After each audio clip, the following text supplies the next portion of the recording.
mengetahui bagaimana sebenarnya situasi terkini di lokasi kejadian ledakan SMA Negeri 72 Jakarta Utara. Saat ini ada jurnalis Metro TV di sana, Tia Iskandar. Kita akan tanyakan ke Tia bagaimana situasi terkini.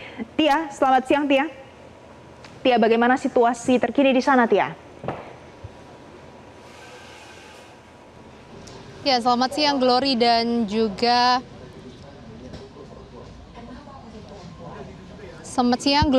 Valen. Situasi terkini dari SMAN 72 Jakarta Utara ini memang sudah tidak terdapat olah TKP dikarenakan olah TKP terakhir ini sudah berlangsung pada kemarin malam. Dan meskipun sudah tidak terdapat olah TKP, namun saat ini penjagaan masih dilakukan dengan sangat ketat oleh pihak keamanan yang terdiri dari tim gabungan TNI dan juga pihak kepolisian. Dan untuk saat ini area luar dari sekolah juga masih disterilkan sehingga kami para awak media dan juga tadi beberapa warga yang ingin melihat langsung keadaan di dalam ini masih sangat dibatasi dan juga tidak diperkenankan untuk masuk ke dalam oleh pihak keamanan.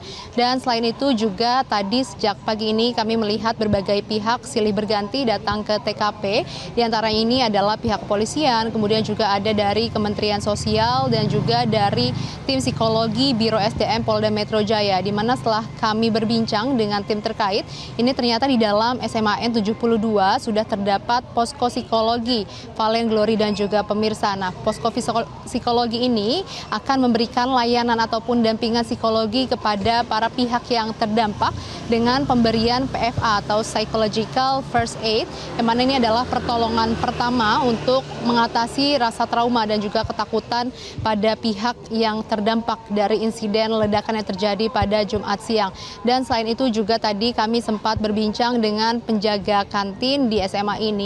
Berdasarkan keterangannya, beliau menyatakan bahwa memang kemarin ini terjadi ledakan beberapa kali dalam waktu yang tidak terlalu lama jangka waktunya, dan ini membuat dirinya dan juga beberapa siswa ini kemudian panik dan berlarian keluar, dan akibat dari insiden itu ia mengalami sedikit rasa sakit di bagian perut dan juga pinggang. Selain itu juga ada trauma pendengaran, di mana berdasarkan informasi yang kami terima ini memang dentumannya cukup keras sehingga ini menyebabkan rasa trauma ataupun sakit di bagian telinga dari penjaga kantin. Dan selain itu juga tadi kami berbincang dengan salah seorang anggota keluarga dari korban yang merupakan siswa SMAN 27, di mana ia menyampaikan bahwa sang adik yang merupakan korban ini saat kejadian tengah berada di dalam masjid dan kemudian tiba-tiba terdengar suara ledakan dari area dalam masjid, dan kemudian adiknya segera dilarikan ke rumah sakit dan dikabarkan sempat mengalami kritis dan juga tak sadarkan diri. Dan selain itu juga ada berbagai luka yang dialami oleh korban yang merupakan adik dari sang kakak ini, antara lain adalah luka bakar di area wajah, kemudian juga lebam di bagian mata dan serpihan-serpihan lainnya. Dan pihak keluarga tadi ketika kami ajak untuk berbicara ini memang sangat menyayangkan kejadian ini terjadi dan juga berharap kejadian serupa tidak terjadi lagi, dan juga meminta pihak kepolisian untuk mengusut tuntas terkait dengan dugaan dan juga motif dari ledakan yang terjadi di SMAN 72 Jakarta Utara. Sementara seperti itu.